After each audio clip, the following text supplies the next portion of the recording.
మారానంటే నమ్మరే అంటూ melody song ఎత్తుకునే మాజీ మొనగాళ్ల జాబితాలో ఇప్పుడు కేసీఆర్ పేరు కూడా చేరిపోయిందా?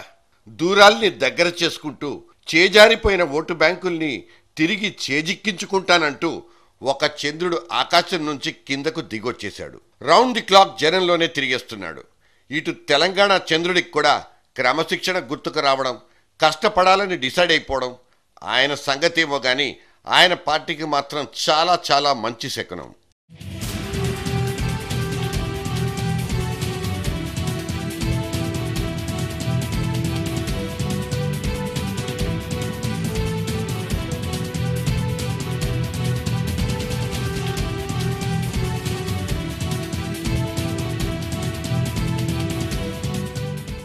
ఫామ్ హౌస్ వైపు అస్సలు తలపెట్టే పడుకోను. ప్రతిరోజు పార్టీ ఆఫీస్లో అటెండెన్స్ వేయించుకుంటాను.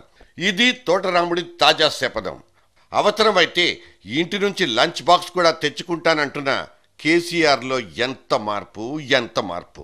ఆయన గురించి, ఆయన దినచర్యల గురించి బాగా ఎరిగినోళ్ళైతే అవునా నిజమేనా అంటూ తమను తాము గిల్లి మరీ చూసుకుంటున్నారు. కృషి ఉంటే మనుషులు ఋషులవగా లేంది కేసీఆర్లో కూసింత క్రమశిక్షణ పుట్టదా ఏంది అనుకుంటూ లోపల మురిసిపోతున్నారు కూడా.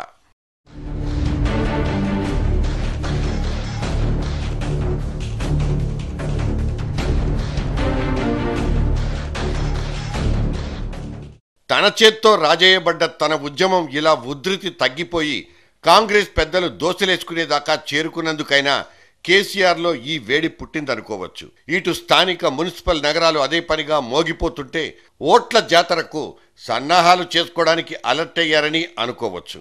ఏదైతేనేం పొద్దు నడినెత్తికొచ్చేదాకా అస్సలు నిద్రే లేవడన్న పాడుముదుర్ని తుడిచేసుకోవాల్సిన అత్యవసర సమయమైతే కేసీఆర్ కెరీర్లో కనిపిస్తోంది. అందుకే ఇలా బడాయి తగ్గించుకుని బుద్ధిమంతుల్లా తయారైపోయారా?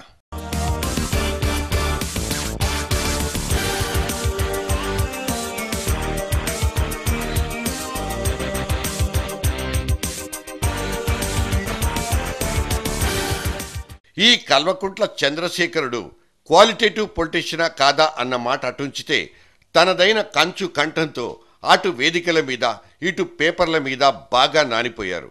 ఒక్క ముక్కలో చెప్పాలంటే ఆయన మాటే మంత్రం. కాని వాళ్ళకదో అధిక ప్రసంగం అయితే కావచ్చు.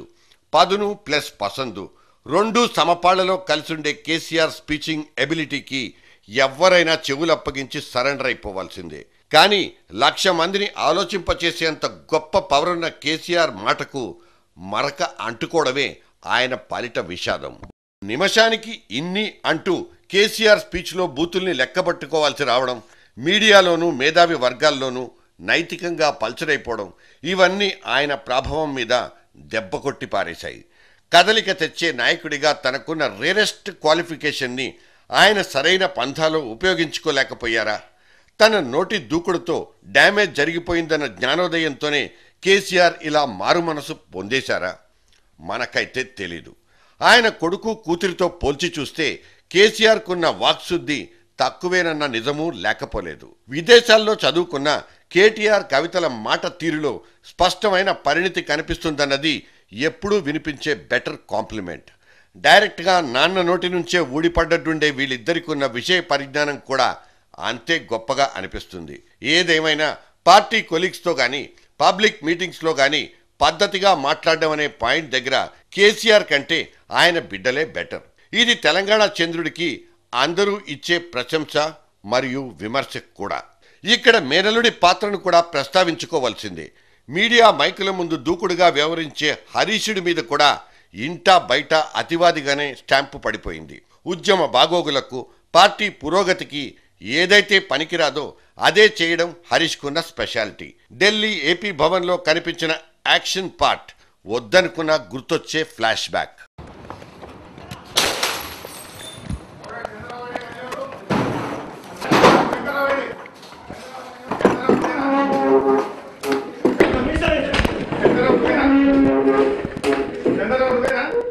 తనతో పాటు మేనల్లుడి వేగాన్ని కూడా తగ్గించాలని కేసీఆర్ భావిస్తున్నారా లేదా అనే విషయంలో మాత్రం మన దగ్గర ఇదమిద్దమైన ఇన్ఫర్మేషన్ లేదు.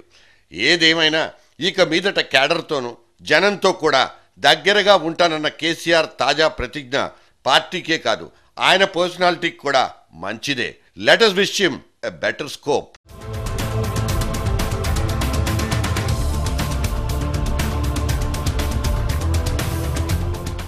ఒక్క కేసీఆర్కే కాదు, ఇక్కడ ఎవ్వరికీ మినహాయింపు లేదు. ఒక హోదా, ఒక అధికారం దొరకగానే అదేదో దైవాంశ సంభూతుడిగా తనకు తానే అతీత శక్తున్నంటూ పైపైనే తిరిగేసిన పొలిటికల్ సెలబ్రిటీలంతా ఎప్పటికైనా దేవతా వస్త్రాల్ని విప్పదీసుకుని ఇలా వంగి గోడకుచ్చి వేయక తప్పింది కాదు. క్యాడర్ని కలుపుకోవడం, జనంలో తిరగడం అనేవి సగటు నాయకుడికి ఉండాల్సిన కనీస విలువలు. వీటిని పాటించకపోవడం వల్లే చంద్రబాబు 9 ఏళ్ల నుంచి మూల్యం చెల్లించుకుంటున్నారన్నది సొంత పార్టీదారుల మాట. తాను పవర్లో ఉన్నప్పుడు ఒకరిద్దరిని తప్పిస్తే పార్టీలో మిగతా వాళ్ళందరినీ అంటరాని వాళ్లుగా చూసేవాడని చంద్రబాబు మీద ఒక అనుమానపు మచ్చ ఉండనే ఉంది. కట్ చేస్తే అదే చంద్రబాబు ఇప్పుడు పేద ప్రజలు పాదపూజలు అంటూ రోజంతా రోడ్ల మీదనే కానిచేస్తున్నారు. బడ్జెట్ సమావేశాలు జరుగుతున్నా అసెంబ్లీ వైపు కన్నెత్తి కూడా చూడలేదు. మధ్యలో ఓసారి హైదరాబాద్కు వచ్చిన జూబ్లీ హిల్స్లోని ఇంటికెళ్ళి మంచినీళ్ళైనా ముట్టింది లేదు. జరిగిందేదో జరిగిపోయింది. ఇప్పుడైతే నేను సిసలైన రైతు బాంధవుడినే అంటూ చంద్రబాబు ఇవాళ చుట్టరికం కలుపుకుంటుంటే పొలం గట్ల మీద నిలబడి అన్నదాత జుట్టు పీకేసుకుంటున్నాడు. సరే, మళ్ళీ ఎలక్షన్లు వస్తే తప్ప ఒరిజినల్ ఫీడ్బ్యాక్ ఏంటన్నది మనకు అర్థం కాదు.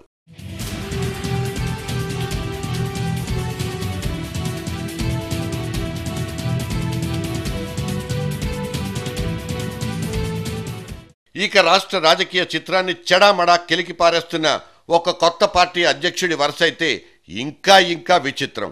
ఇప్పుడైతే జైల్లోపల ఉండిపోయారు కానీ ఇంతకు ముందైతే జగన్కు మొండిఘటమంటూ ఒక స్థిరమైన పేరు కూడా ఉంది.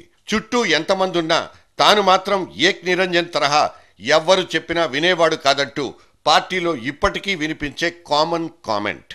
ఈ వైఖరి కారణంగానే జగన్ పార్టీ చాలా మంది కీలక నేతల్ని దూరం చేసుకుందని కూడా చెప్పుకుంటారు. అందుకే ఒక్క ఛాన్స్ ఇచ్చి చూడండి. జగన్ వైఖరి మారకపోతే, పార్టీని ప్రభుత్వాన్ని నిలబెట్టుకోలేకపోతే ఆయనకు మీరే తన్ని తగలేయండంటూ సొంత పార్టీ నేతల నుంచే ఒకలాంటి నిర్వేదం కనిపిస్తుంది.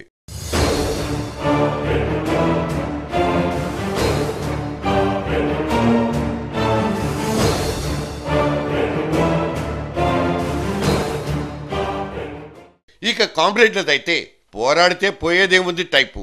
భూమి కోసమో భుక్తి కోసమో 365 రోజులు జనంలోనే మలిసే ఎర్ర పార్టీ లీడర్లకైతే ఇటువంటి అన్టచబిలిటీ సమస్య అనేదే ఉండదు.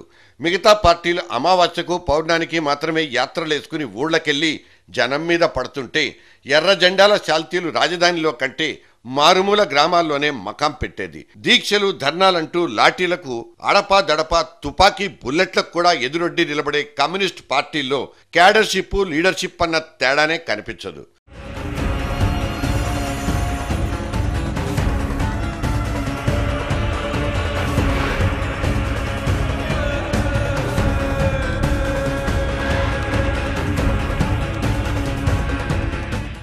ఎన్నికల పొద్దు పొడిచేస్తుంటే, సదరు ఋతుపవనాల పార్టీ ఆఫీసుల్ని ముంచెత్తేస్తుంటే కమ్యూనిస్టులేంటి, కేసీఆర్ ఏంటి, ఎవరెన్ని స్టెప్పులేసినా అన్నీ ఆ ఓటర్ మహాశయుడు గుండె తలుపు తట్టడానికే. మరి ఇంతకీ ఆ ఓటర్ ఏమంటాడు?